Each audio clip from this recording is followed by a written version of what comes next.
Magkano nga ba ang sinasahod ng isang factory worker na tulad ka dito sa Taiwan? Ni hao! Ako nga pala si Renadine, factory worker dito sa Taiwan. Mga nagtatanong kung anong agency ko, grade 1 po.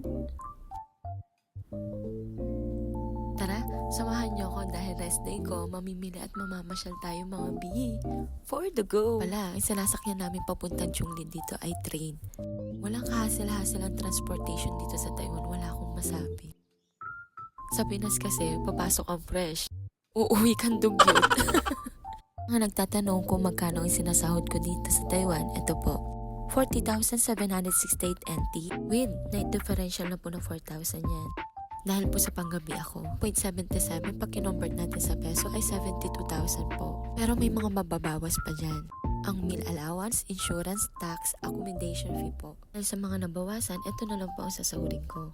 34,000 plus po sa NT. Kukonvert po natin siya sa peso ay nasa 60,000 plus po siya. Daming bayarin, no? Pero okay lang, yung tax kasi nakukuha naman namin yan kada taon. Pero mga bi, sa daming bayarin, parang gusto ko na rin maging bayaran. Hoy, charot lang yan ha, baka tutuhanin yung issue na naman yan. Uuwi na tayo mga bi. Dahil tutulala na naman tayo sa dorm at iisipin natin kung saan na naman napunta yung pera. Nice. Thank you for watching. Shishe!